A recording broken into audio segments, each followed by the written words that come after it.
Hello and welcome back to World Leader Leaderboard, the podcast where we rank every politician to tell you who's winning and losing each week. This week I'm joined by Rory. Hello. Naja. Hello. And Zach. Hello. Welcome back, everyone. It's been a while since we've had this combo. Yeah. It's been a while since we've had Zach and Rory. Welcome back to the show. Thank you. Well, It's good to be back. specifically, I felt weirdly sincere. yeah. Flattered you missed us. I wouldn't go that far. The leaderboard currently looks a little like this. This is our current ranking of a whole bunch of the world's politicians based on their own objectives, not based on how much we like them. This week, we will be moving 3 people up on the board, 3 people down on the board, and discussing your audience suggestion, who could be going up or down. We'll wait and see what happens. As always, though, we should start positive, and we should start with our winners of the week. Okay, Zach, let's start with you. Who is your winner of the week? Who are you moving up on the board? So my winner of the week, and this feels pretty off-brand, is actually going to be UK Prime Minister Keir Starmer. And Whoa. I know, and I feel we put him down so often. I mean, right now he is bottom of the board by quite some distance. Yeah. And I think it's only fair that when he has, by his standards, a good week, we should at least, give him that. Sure. I think there were classic TLDR style. I'm going to say 3 reasons. I mean, the first is that he had what is generally considered quite a good conference speech. It was, I think, actually, the main reason I thought it was quite good is that it was surprisingly positive or optimistic compared to his usual rhetoric. I mean, I think we've said on the podcast a couple of times, he's just tends to be quite negative about the UK. And I think that's a bad look for politicians generally, but especially for governments. I think it's easier to be negative about your country when you're in opposition. And sort of frame himself in contrast to this Farage-esque rhetoric about the imminent collapse of the British state and the looming civil war and all that sort of shenanigans. He was saying, no, this country isn't broken. Look, here's all the things we've done. Here are all the things that are still working. And I like that. I thought that was a good tone. The second thing is that Andy Burnham has run off with his tail between his legs. For anyone who doesn't really follow this sort of thing, Andy Burnham is the mayor of Greater Manchester. And he made a very thinly veiled pitch for the leadership about a week ago when he claimed he wasn't making a pitch for the leadership, but basically attacked the government and laid out his alternative policy platform, which is just about the most obvious pitch for the leadership you can imagine. And despite the fact that Andy Burnham is very popular, this went down like a lead balloon with just about everyone, including most of the Labour membership, right? Who were like, we're sure things aren't going great, but we don't really need a leadership struggle that actually can't even really come to a head for another however many months, because Andy Burnham needs to get into Parliament and then formally oust him. So everyone was like, this is at least bad timing. And I think he made a couple of faux pas. He basically said some stuff about, we shouldn't be in hock to the bond markets. And that might go down well with some Labour members, but actually he had to very quickly backtrack on it because it's not really like Keir Starmer is quote unquote in hock to the bond markets. It's just that the bond markets do limit how much you can do fiscally. And once you say stuff like, we don't have to be in hock to the bond markets immediately decide they really don't like you. And so, even the sort of idea of Andy Burnham nearing number 10 would be enough to push the UK into probably quite an acute fiscal crisis. Or at least that's what Starmer and his aides were arguing. Yeah. And the final thing is, I think, and this is sort of related to the conference speech, Starmer has, the rise of reform actually presents a really easy political win for Starmer, right? It is a lot easier. He always struggles to present himself in sort of positive terms and say what he's actually for as opposed to what he's against. But it's quite easy to be against reform, right? He knows how to sort of position himself in opposition to Farage, as the sort of sensible alternative to Farage. And that's what he was doing in the conference speech. And I think that basically the fact that Reform are the main opposition makes life a lot easier for Starmer than it would be if, say, the Tories were still the main opposition, or if a competent Tory party was still the main opposition. Does that make sense? Yeah. So those are the 3 things. Good speech, Andy Burnham running away. Andy Burnham quite literally ran away from conference just as Starmer's speech was starting, by the way, which is quite cute. And then I think in some sense, the rise of Reform makes for an easier political calibration for Starmer. Yeah. Okay, Keir Starmer moves up from the depths of the board to the just normally negative section. He previously had a -3 next to him, which indicated the fact he'd hit the bottom of the board 3 times before. That now disappears. He doesn't move up to -2. He just shifts up on the board. Those numbers are just an indication of how bad they're doing. They're not additional steps on the board. Bit of a win then. I've got a couple of things that I think people are still attacking him for this week. Okay. And I'm curious whether you think these are issues this week, issues that could emerge more in the future, or what you think of them, considering that we are moving him up.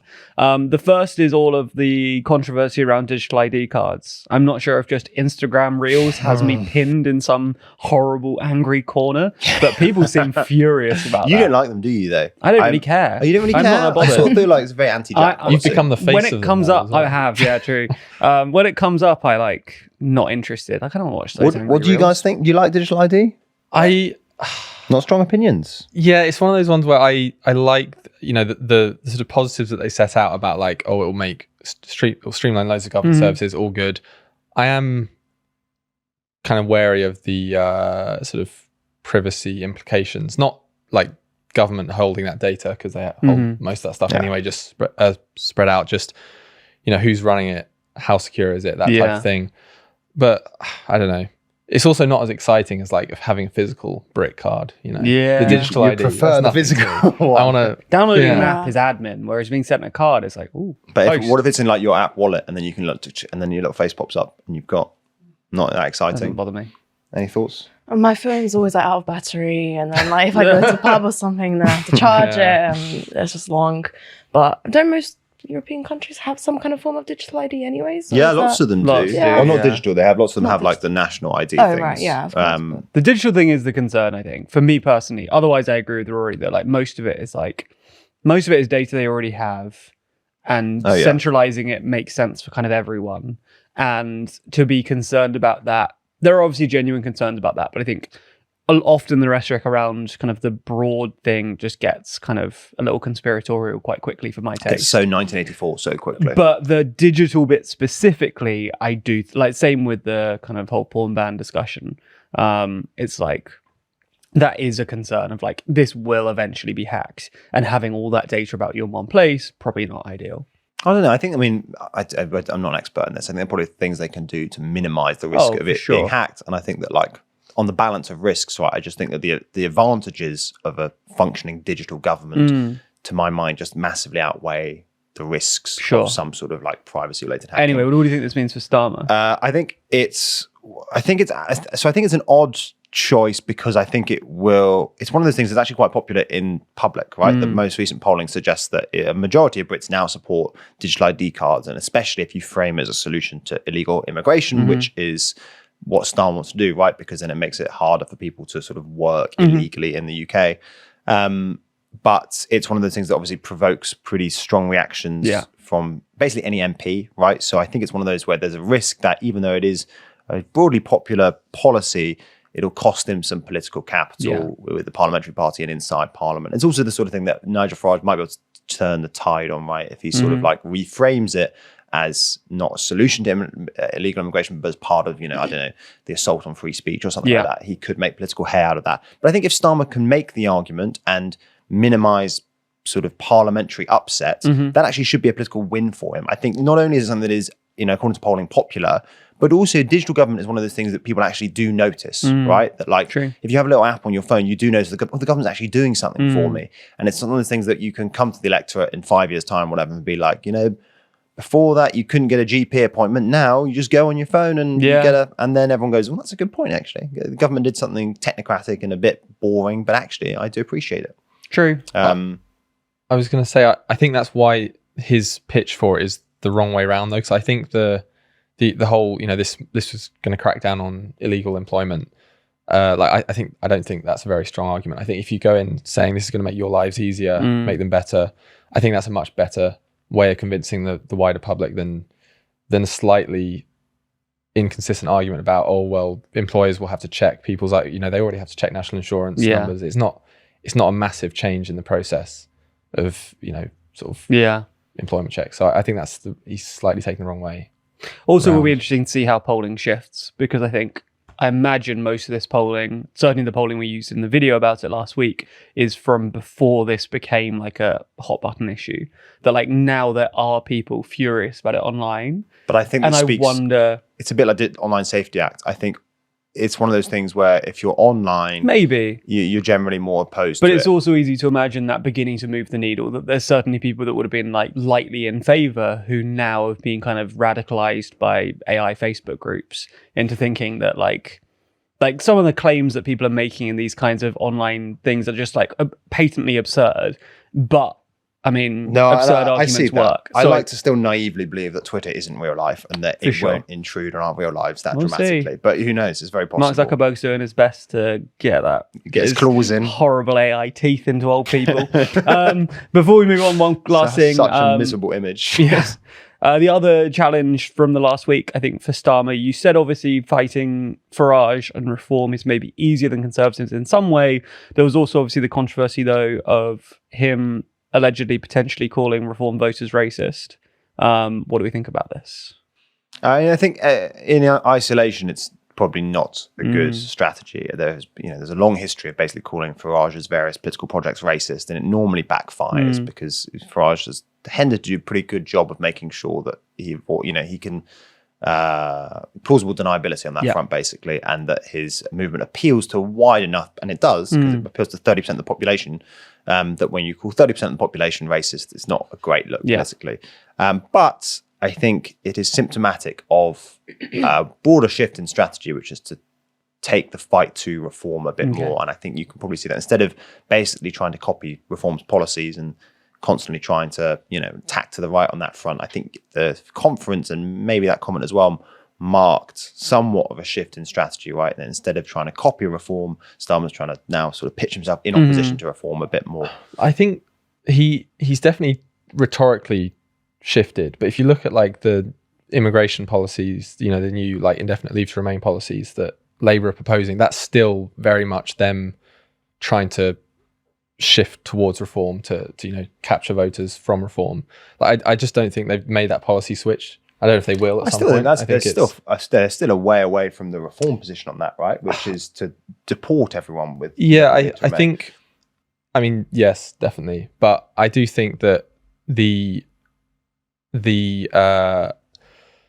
sort of words that Starmer is saying doesn't match the policy they're talking about. I don't know. I actually disagree with that. So I think that actually one of the weird things about Starmer and the Starmer government at the moment is that actually the stated policy is quite left-wing on lots of fronts, right? I mean, not on immigration at all. No, not so. So the one exception is immigration, and I think that's true. But on other things, right, it is actually quite left-wing. Starmer recently, for example, Ed Miliband is saying he's going to ban fracking at the moment, and they've resisted all the calls for North Sea oil and gas, which is another reform project.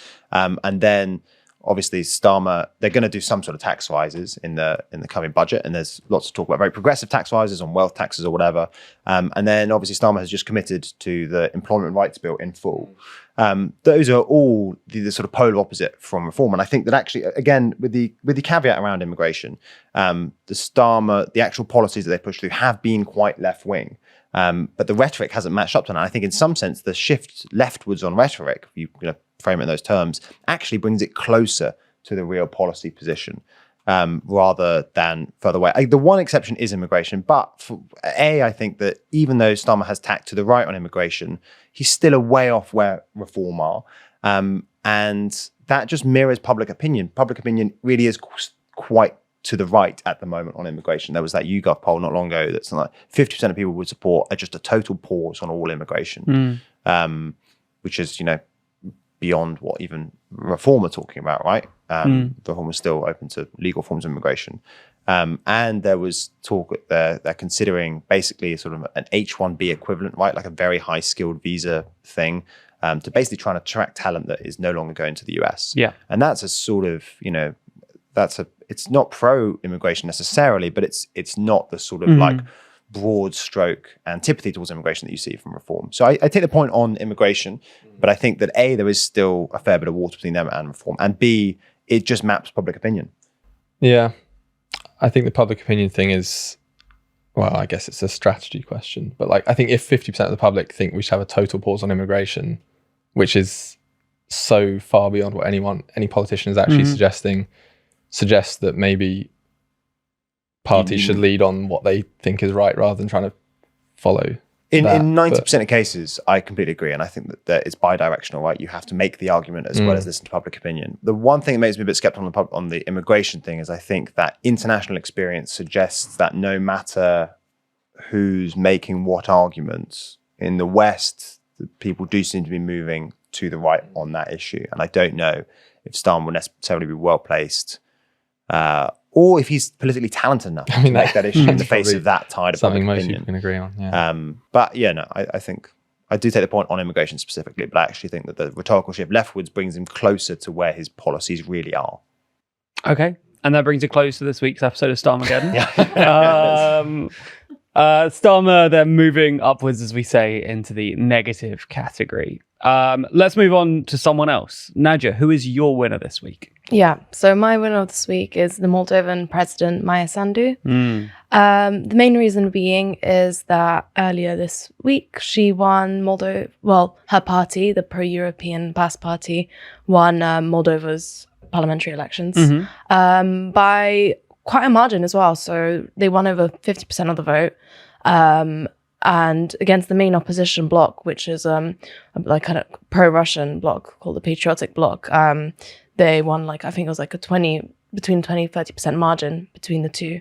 So they won by quite a mile. And it's really good for Maya Sandu because she has strong intentions to bring Moldova into the European Union. By her deadline, she wants it to be by 2030.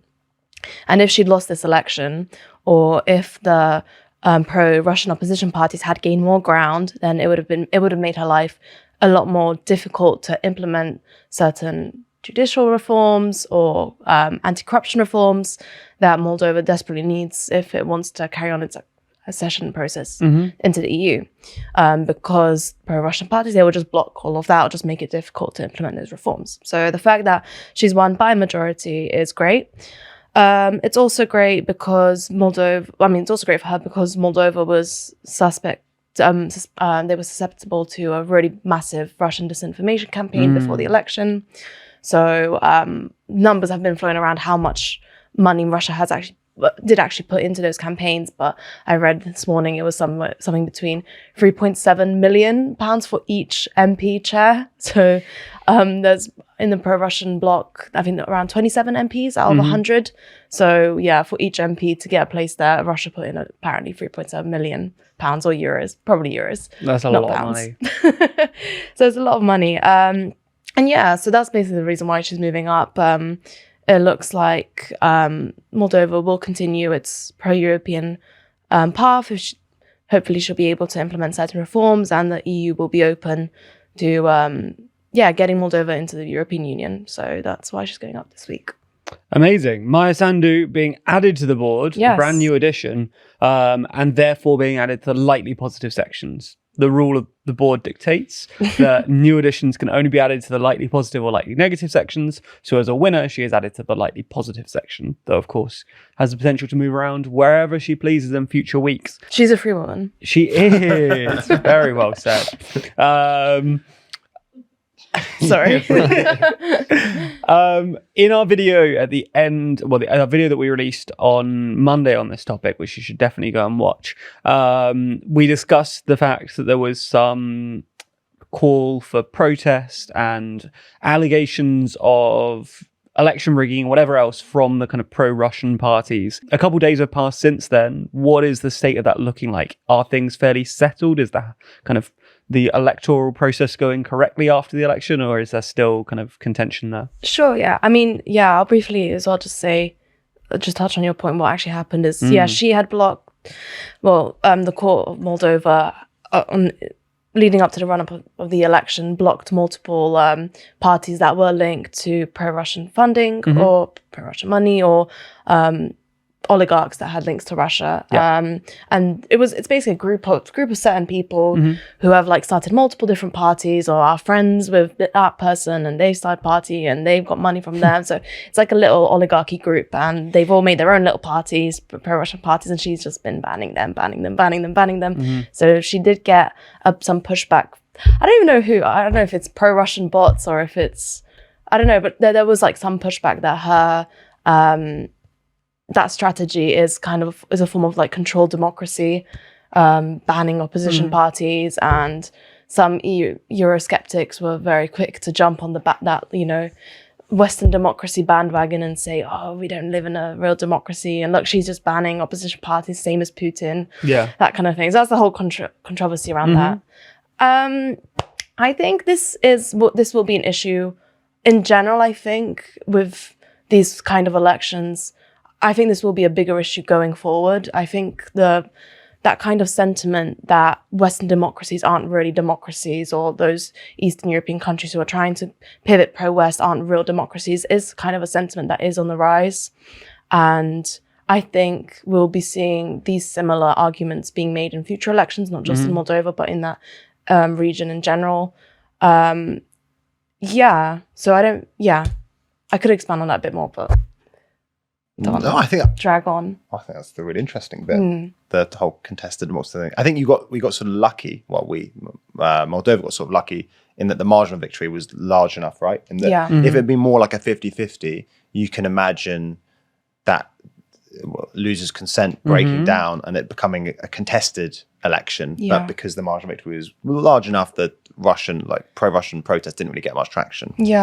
And also we're seeing everywhere, not everywhere, but like in the US, we also have this kind of people saying that that they're living in a controlled democracy, where Republicans are kind of taking over all of the different forms of institutions in America. And what you said was that.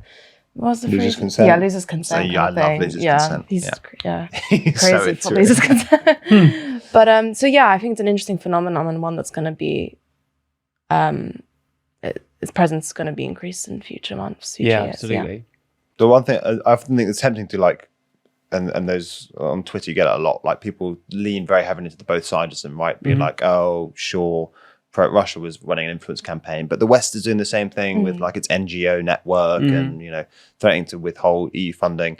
I think there is something to that, right? That like clearly the West does have like vehicles for exercise, influence over elections. But I don't think they're not the same thing, right? In that in Moldova, for instance, the BBC did a very thorough investigation where they found literally just exampple of vote buying, right? Yeah, like very obvious. Yeah, you're just paying people to turn up and vote for pro-Russian parties. And that isn't the same as, I mean, you might feel uncomfortable about NGOs making sort of pro-democracy arguments on the airwaves in Moldova, but it's just not the same as vote buying. And also, and those constitutional court rulings, for instance, again, at first glance, you might think, oh, this is symptomatic of the fact that the constitutional court is biased against pro-Russian parties. But lots of it is just like straightforward violations of laws. And like, the laws aren't unfair. Like Nigel was talking about that, like oligarch coup, clique even. Was that one of the parties got banned because it was funded by a dodgy oligarch. And then it got banned and it immediately just turned into four new parties, and they just renamed it. And the Constitutional Court were like, "Well, guys, those are obviously the same parties," and they were like, "This is so unfair." But that's just so blatant, Okay, Maya Sandu being added to board in the lightly positive section, which means we only have space for one more winner this week. Rory, who is your winner? My winner of the week is Abiy Ahmed, the Prime Minister of Ethiopia, who I think he's been on the board for quite a while, but he hasn't moved since he got added.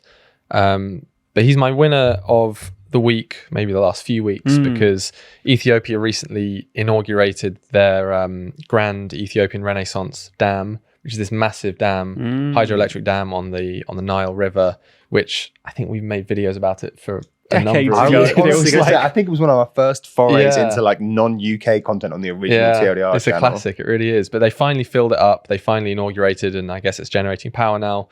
And it's going to provide a huge amount of electricity for people in Ethiopia where electricity access isn't great. And also it will enable Ethiopia to sort of export electricity to neighbors as well, so they can make some money there. Beyond the sort of practical benefits of all of that, it's sort of a win for Abiy Ahmed, because he sort of managed to diplomatically outmaneuver Egypt, which is his main rival. Egypt and Sudan as well are very worried about the dam because it could restrict water flow down the Nile, and obviously Egypt and Sudan need as much water as they can get. But yeah, Egypt's sort of complaints about it have sort of just fallen flat. They haven't really found a way to actually prevent Should it. have said dried up. Oh, Why that's did you good. say dried well, up? Let's go back. No. No. Yeah, so Egypt hasn't been able to. There's occasionally talk of war over the dam, but Egypt hasn't managed to actually put a stop to it. Sudan is mired in a civil war, so they're not really in a position to do anything about it. So yeah, it's up and running. And then there's another energy-related win that I think he's achieved in the last week or so. Ethiopia signed an agreement with Russia that's sort of a step towards building a nuclear power plant in Ethiopia, which is, will also help sort of spread electricity access across the country. And I think they'd only be like the second country on the continent to get nuclear power if it goes ahead. Wow. He's a winner in my eyes. Good wins. Abiy Ahmed moving from lightly negative to just the middle of the board in the full-on neutral section. Do you know which other countries at South Africa? South Africa has nuclear power. some, Of course it does, because it had a nuclear weapon. Yeah. Back in the day. Okay, great. So let's move on in a second to the audience's suggestion. But before we do, a quick shout out to our magazine Too Long. As you know, we regularly make issues of our magazine Too Long. You can see one on the table there. You can see some behind us. The next issue of Too Long is all about the new Middle East. I'm sure the cover will be on screen now, and it looks lovely. And we're currently hard at work producing that issue. We're not actually that far away from print day on that. Got a little while, but we're getting closer. So basically, I'm just letting you know it's coming. I'm sure giving you a little tease of the cover, letting you know what's in it. And also letting you know that if you subscribe to the magazine now, so you lock in your copy and you subscribe to Too Long, we will give you an additional £3 off your first copy, which brings down the cost of your first issue as low as £4.99, and then all subsequent issues are still discounted 20% because you'd be a subscriber, so then they're still like £7.99. So it's a real steal, and this is a special offer we're offering this far ahead of time as a reward for you being there early and for kind of locking in your copy. So you can get that deal right now if you use code New Middle East. That will get you the discount, but only for the next week or so, only for those early subscribers. So make sure you head to the website, check it out. There'll be some more info over there, and make sure you're subscribed. Okay, let's move on to the audience suggestion this week. Okay, so every week we let the audience decide one person who's either added to the board or moved on the board by our team. And last week, the top comment was for Lula da Silva, the president of Brazil. So he is already on the board. He currently sits in the lightly positive section. So we now need to decide, does he move up or does he move down? I'm going to start with you, Rory. Is Lula a winner or a loser this week? I think he's a winner, and he was going to be my winner of the week in general, but then the audience stole it, and I had to move Abiy Ahmed up for switching on a dam. So Lula, though, I think you were such a big fan of Abiy a second ago. You're taking the piss out of him now. For Lula, there are a few reasons why he's had a good week, a good month as well. A few weeks ago now, Bolsonaro, his sort of arch nemesis, was sentenced to 27 years in prison for his coup plot against Lula. I didn't realize it was that long. Yeah, it's a very long time. So that's obviously what his main rival going behind bars is a major thing for him. The other thing is that he was in New York, like many other world leaders, for the UN General Assembly. He did a very powerful speech where he was defending Brazilian democracy. He didn't sort of back down to any of the arguments that like the Trump administration have made, for example, about it. And yet he did meet Trump face to face and apparently had a great meeting. Trump said they had great chemistry, which is a really nice way of describing it. Have you seen that clip of him saying that? No, I haven't. It honestly looks like Trump has no idea that he ever had a spat with Lula. He's he's a great guy. He's really nice. He's got great chemistry. Incredible thing. He holds grudges so firmly, but he also manages to just switch so easily. They burn very intensely, but not for long. Trump grudge. So the fact that Lula has managed to seemingly turn that relationship around somewhat without making any concessions or backing down is a good sign for him. The various, the 50% tariffs I think are still in place, and the sanctions on one of the Brazilian Supreme Court judge is still in place. So there are lots of things that still need sorting out, and Trump is very fickle, so those things could change. But it is fundamentally a good sign that Lula has sort of won over Trump sort of personally without having to do much. Yeah. Najo? Yeah, I think everything Rory said, and I'd probably just emphasize that whole Jair Bolsonaro going behind bars is massive, because that's a feud that's been going on for years now, and the fact that Lula has seemingly won that and is now, rid of his arch nemesis, as Rory said. It's really good. Yeah, great news for Lula. Zach? Yeah, I completely agree. I do think that the speed at which Trump U-turns. I mean, I honestly, part of me thinks he doesn't even realize that he's Bolsonaro's nemesis. Do you know what I mean? That he's just very pro-Bolsonaro, but he never really cottoned on that being pro-Bolsonaro Lula's the meant other he was side. anti-Lula. Yeah. We might be discussing this soon. Who knows? Right. Okay, so it looks like we have consensus there. Lula is a winner this week, so he moves up from lightly positive to the fully positive section. And that's where I'll sit, at least for the moment. Let us know in the comments who you want to see us discuss next week, who you want to see us move or add, and whatever the top comment is within reason will be the person that we select. Okay, let's get a bit less positive and let's talk about our losers of the week. Okay, Zach, let's jump back to you. Who is your loser this week? My big loser of the week is Donald Trump. Well, we're back to him already. I know, and I feel a bit bad because I know it's a bit boring doing such classic politicians. I've done Starmer and now Trump. There's no one interesting. I haven't done anything like Rory. But the reason he's going down is, I mean, I think to my mind, the big one is the Gaza deal, which I think if it had worked, would have been a real triumph for him. But I think there are signs that it's already falling apart. Only it was announced on Monday. We're recording this on Wednesday, but on Monday evening, Netanyahu put out a sort of video and a series of comments where he basically sort of backtracked on all of the sort of the most eye-catching bits of that deal, right? So he said that we're not going to do a Palestinian state, despite the fact that the sort of the final 3 points of this 20-point deal are all about how, recognizing a Palestinian state as a legitimate aspiration of the Palestinian people. And then also said that the IDF would remain in most of the strip, which again sort of directly contradicts what was supposed to happen in the deal, and was one of the main reasons, by the way, that the Arab countries put their support behind it. So there was that, and then Smotrich, who's one of the far-right ministers, came out and called it a failure. So that already puts more, Netanyahu under more pressure, and it means that, the odds of him actually getting it through with his government are quite low as it stands. And then this morning, you've had reports that actually those Arab countries, or the Muslim majority countries that put out a sort of joint statement welcoming the plan, are privately quite annoyed because the plan that this was all choreographed, right? So like they prepped the statement ahead of time, that they would have seen the deal first. And then, immediately the deal comes out and immediately you get that joint statement. Yeah. And there are reports that actually the statement that they threw the plan that they threw the support behind was not the same as the plan that was actually published. Yeah. So apparently there were a couple of changes in between that draft that they were given and the actual final release plan. And I think that you can see the Arab countries who did throw their support behind it souring on it already, in that their support for it in that statement they released was actually always conditional. It was conditional on a full withdrawal from the IDF and a two-state solution. And Netanyahu has already poured cold water on both of those. So that's the main thing. And obviously that adds to a litany of sort of peace-related shortcomings for Trump, contrary to what he sometimes claims. There's obviously the war in Ukraine is no closer to a close, and Trump doesn't really seem to have a strategy there.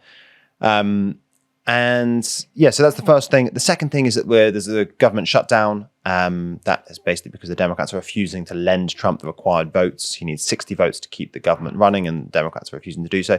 I don't think the Democrat messaging on this has been good. It's been exclusively focused on healthcare, which polling suggests they lead on, but it is not one of Americans' top priorities at the moment, unsurprisingly. But I nonetheless think it's bad for Trump because I think that in general, it's very hard for incumbents in America to blame shutdowns on opposition parties. Yeah. There's always a lot of sort of talk about the strategy beforehand and like, can the Democrats blame Trump? Can Trump blame the Democrats? But just in general, it's just very hard because most people don't pay that much attention to politics. When the government shuts down, they get annoyed at the government. Yeah. And so I think that will hurt Trump. And the final thing is, and people don't like me to talk about this, but I do think it's worth mentioning that in the past week or so, Trump's poll numbers have actually slipped quite measurably. He's gone from about a sort of net approval of -7 to more like -10 on most aggregators. And that, again, in the context of American politics, is quite dramatic, given that, basically 35% of people on either side of the aisle will support the Republicans unconditionally and support Democrats unconditionally. And it's the first movement we've really had for quite a long time. And I think there is some evidence to suggest that it is in response to the militarization of, the militarization of American politics more generally, obviously mostly via ICE, but then there's also talk of deploying the National Guard to a whole load of cities. And I think that Trump's comments yesterday after Pete Hegseth's weird speech, I don't know if anyone saw that, the odd speech about fat generals to all the generals, and his comments afterwards were, I think he said you should use Portland and other cities as training grounds, was the turn of phrase for the military. That won't go down well with anyone who doesn't want their city to be used as a training ground for the military. And so, I think that's it really. That's all of it. Okay. On the kind of initial point around the Gaza deal, and not even really that Trump related, but we've seen this fall apart so quickly. And this was a deal that clearly the US were invested in, that Israel were at least moderately happy with, that some version of the kind of Arab countries signed off on. But it immediately fell apart. That from the kind of Israel side, the more kind of like far right, kind of more ideological wings immediately criticized it for being kind of too moderate and Netanyahu giving away too much. And on the kind of more pro Gaza side, there were people saying way too many concessions, stuff had to be fiddled with for the Arab countries to even agree to it. Is this yet another indication that there isn't a middle ground here, that the kind of extremes are too disagreed for like whether you agree with one side or other, that they're just so far apart that there's nothing like Netanyahu could put on a piece of paper that his own government wouldn't pull apart? Do you have any thoughts? Basically, yes. Yeah, I think basically Netanyahu is sort of willing to sort of say yes to these things, sort of in the hopes that Hamas will say no, and then blame it on them, and then keep going with the war. And I think both basically the two sides are too far apart, and the game is basically who can convince Trump it's the other side's fault, right? Yeah. So you put out a proposal. I think ultimately it's never going to be agreed to. The two sides are just too far apart, and so then basically Hamas holds out until Netanyahu shoots himself in the foot because one of his far right ministers gets on the airwaves and says this is a disgrace, and then he has to say no, it's okay, I didn't actually agree to it. And then hopefully Hamas, in Hamas's eyes, they'll have convinced Trump that Netanyahu is really the problem. I think that this is all made even more difficult at the moment by the fact that Trump does like the Gulf monarchies. He wants to stay mates with them. In part just for financial reasons, right? They're very good for funding all this massive AI projects and all that sort of thing. And the Gulf monarchies were originally quite happy they tolerated a lot because they did want to normalize relations with Israel, but there was a lot of evidence at the moment that their patience has worn very thin with Israel, and that means that that creates another difficulty for Trump, right? How can you find a deal that keeps not just Hamas and Israel on side, but also now the Gulf monarchies who are the sort of like wider Muslim, I think it's called the Islamic Cooperation Council, like 38 countries, something like that. And I think that's become more difficult with time as well. Interesting. And then on Trump more specifically, and without getting too tabloidy, there are increasing discussions around his health and kind of his competence. And we obviously joked a moment ago about the fact that he can't keep track of who he's beefing with and whatever. Do you buy into this at all, or do you think this is kind of purely a continuation of kind of Biden era kind of health watching? I mean, no, not really. I don't think Trump's ever been a stickler for detail. I think, you see his speeches. I mean, he trips up a bit, but then again, he is speaking for like 3 hours. I mean, even on that military parade thing, by the way, he was speaking before the military parade somewhere, and then suddenly he just appears at the military parade, and then 2 minutes later, he's doing another announcement about Farmer at the White House. I mean, he's just chatting a lot. I don't think he's just got his mouth open a lot. So the other thing is that I guess. It is. I mean, I basically think he hasn't got significantly worse, but it is worth keeping in mind that America has now had some very old presidents for quite a long time, and we do sort of normalize that. But they are just not. That Biden obviously wasn't particularly sharp, and neither is Trump. And it's pretty crazy that that's just the status quo that we all think is normal now. Yeah. We just have old people running the world the whole time. It's a pretty old looking board, isn't it? Yeah. Trump then moving down to the neutral section, a little bit ahead of Netanyahu though, who we also obviously were just talking about. Najib, who is your loser this week? So my loser of the week is the Hungarian Prime Minister, Viktor Orban. He's already at the bottom. He is. So he's getting -2 now? -2. -2, sorry. Who are you apologising to? To Orban? him, Okay. yeah. The main reason why he's moving down this week is that it's on top of a number of reasons, being that the main opposition in Hungary is leading in the polls, and his popularity has been plummeting for quite some time now, which is the reason why he is at the bottom. But the reason I'm moving him down this week is because his support for Moscow, for Russia, for Putin does seem to be slowly unraveling, which isn't good news for him, because this is a tactic he's employed for at least over a decade now to try and maintain some form of power and influence. So a bit of context, of course, everyone knows that Orban is probably one of the Kremlin's most popular allies, most strongest allies in the EU. And this all started back like 2014 or 2010, when Orban came into his second term and he decided to pivot Hungary eastwards and create some kind of economic cooperation and reapproachment with Russia. And then since then, Hungary has relied quite a bit on Russia for energy and other forms of investment and economic dependence and whatnot. And in return, Orban has basically just been, a little pro-Kremlin guy in the EU, vetoing Kremlin, vetoing everything to do with Ukraine in the hopes of aligning himself with Putin. Is that a turn of phrase? I've never heard that before. It's good. That should be on the hat as well. Yeah, That'd be great. we should do a hat with Kremlin Gremlins. Who's going to wear a Kremlin hat? Hopefully, Orban. Trademark. But now it seems it's backfiring, and there's 3 reasons why. I'll go for them really quickly.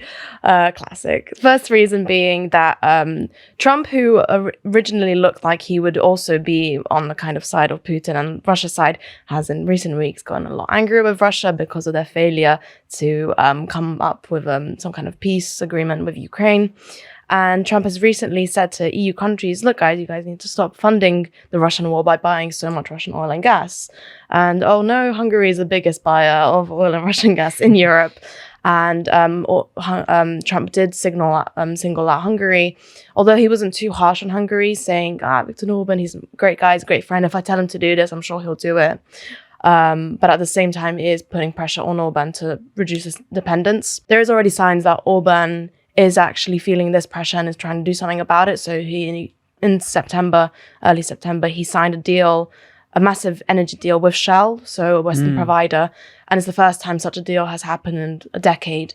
And that is kind of a sign that he is sort of hedging against Moscow. A sign that perhaps he sees Trump's threats will just continue or will be intensified in the next few weeks, the next few months. So it does look like Orban is hedging against that. Another reason why Orban's siding with the Kremlin is kind of backfiring for him now is that, so as I mentioned, he used these vetoes consistently to try and gain power and gain a position of influence in the EU so he can get some concessions out of the EU. But now Antonio Costa, the president of the European Council, is looking to scrap the unanimity vote that the EU has. So this is just a proposal. It's not actually happened. But if he does essentially scrap unanimity, Orban will lose that veto, that all-important veto that he's been using so far to gain concessions out of the EU. And then the final reason is that why his pro-Kremlin sentiments may be backfiring is that his main opposition figure, Peter Magyar, he is increasingly pushing Orban on his pro-Putin sentiments, criticizing that, and that's why he's the loser of this week. Okay. Yeah. As we mentioned at the beginning, he is already at the bottom, so Orban gets a -2 next to his head.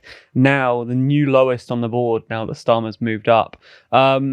You mentioned, obviously, the opposition and the pressure that Orban's getting from the opposition.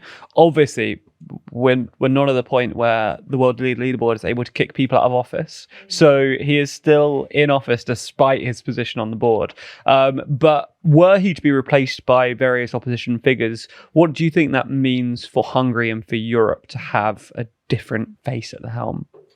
For Hungary, most likely great. Good thing. I think that's the way Hungarian sentiment has been developing at the moment is there is a sense of Orban fatigue. The guy's been in power for nearly 2 decades. Yeah.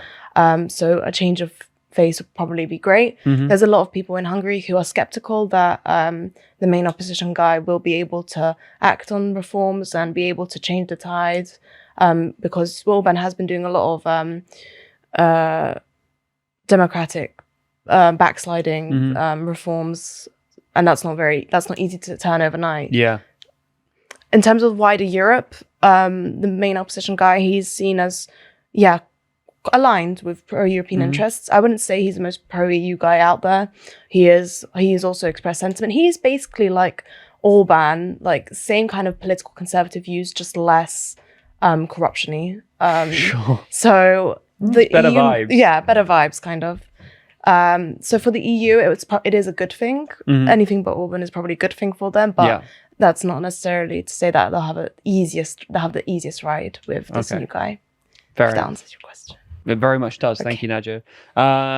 Let's move on to Rory, though, for our final movement of the week.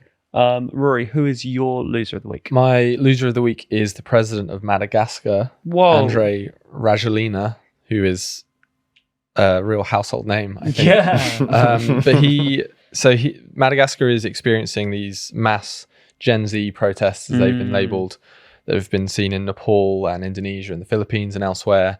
The reason for these in Madagascar are because of water shortages and power sort of outages. And that is sort of the spark of these protests. And Rajoelina has tried to sort of placate the protesters he first sacked his energy minister, but that wasn't enough to stop the protests. He then, I think earlier this week or towards the end of last week, dissolved his entire government, said he'd sort of start fresh with a new government. Protests continued, which suggests that the sort of beginning goal of these protests have now morphed into just a wider anti-government movement, which is always dangerous for the government. I think an estimated 22 people have reportedly been killed during these protests. So that is also going to inflame the feeling among the protesters that they just want to get him out of office. He has actually, he came to power in what was sort of a coup, but he led a protest movement as the mayor of the capital in like 2008, 2009. As the leader of this protest movement that brought him to power. He then left in 2014 and came back in 2018 and has been in since then. But he has this experience of going from, mass protests going into office. So now it's sort of like, the other side of the coin where he's facing those protests against him that might bring him out of power. And given these protests are still going even after dissolving the whole government, it's hard to see how they would end other than like massive repression or him leaving in some way and probably fleeing and doing what a lot of other people have been doing in these Gen Z protests. Could be the shortest lived World Leaderboard appearance It could be ever. I do suspect that his next move will be leave. By the time it comes out, he could be he could be gone. Could be, yeah. That'd be crazy. That'd be quite fun, I suppose. New edition. So as previous, the rules dictate they can only be added to the lightly positive or lightly negative section. So we're adding him to the lightly negative section. You said obviously about him rising to power through protests. Is there a similar figure at the moment that looks likely to kind of take over? Or if he resigns, are we left with kind of a chaotic political situation? As far as I'm aware, that there isn't. And this is the sort of theme of these Gen Z protests, is that it's very grassroots. It's young people, no clear leaders. And even if there are these young leaders, they're not people who would likely jump into high office. Yeah. I'm sure there are politicians sort of waiting in the wings who could be sort of drafted in. But yeah, there isn't like a clear figurehead. And that's what is so, I think, interesting about these various protest movements in, like we've said, Nepal, Philippines, Indonesia and stuff, which also makes it harder for the government to deal with, because you don't have a political party or a leader to negotiate with. Or like a clear set of demands. Exactly, yeah. Yeah. So you sort of have to act in what you think will appease them. And if it doesn't work, there's not much more you can do, I suppose. Yeah, absolutely. You made the analogy in your video on it, the South Asian Spring, but it's very Arab Spring-esque, Yeah. right? In that, like, Yeah. very diverse, youth-led, anti-government movement, but no one knows what comes next. Yeah, absolutely. You should check out that video too. It's a good video. Not like you roast. I've watched it. Yeah. Other people should. Okay, to close, let's move on to our ultimate winner and ultimate loser of the week. Okay, so the way this works is we now all have to vote on who we think the ultimate winner and then ultimate loser of the week was. If we reach a consensus, no. We're changing the rules. Oh, we're changing the rules. Crazy. This is live. But we are changing the rules. On the back of audience suggestions, I'm going to change the rules that if there are 4 of us on the panel, we only need 3/4 majority. We don't need a full majority. This is exactly what the EU's dreaming of. And I just did it Antonio unilaterally. Costa, yeah. The benefits of dictatorship. Yes, if 3 or 4 of us agree on the ultimate winner or ultimate loser, that person then moves an additional spot up or down. Let's start with ultimate winner. Your options are Starmer, Sandhu, Ahmed, and Lula da Silva. Okay, Rory, let's start down that end. Who is your ultimate winner of the week? My ultimate winner is Maya Sandu. I think it's always a sort of cheat code when you win an election. It's a guaranteed double move on the leaderboard for me. Okay. Yeah. But also a big win, to be fair. Overcame a lot true. of potential obstacles. Nadia. I was gonna, I did Lula. Very humble. I know, Yeah. I know that even though she did win an election, of course, everything, I just think Lula has just kind of, there was quite a lot of negative sentiment towards him in the past few months, and I think he's just turned things around by quite a bit. So I think, considering we haven't covered him at all in the last few months anyways, I think he should get another move. another It was a boost. good UN speech as well. Yeah. Zach? I have gone for Sandhu. I think it's hard to argue with that. I've gone for Lula. Oh, no. It's a split. You were too humble. Should have Too taken the humble. win. No one moves again. Lula stays where he is, as does Maya Sandhu. But we could see one last movement in our ultimate loser of the week. Your options being Trump, Orban, or Rajoelina. Yeah. It's surprisingly easy to pronounce. I thought. Yeah. Yeah. I don't know how to spell the name.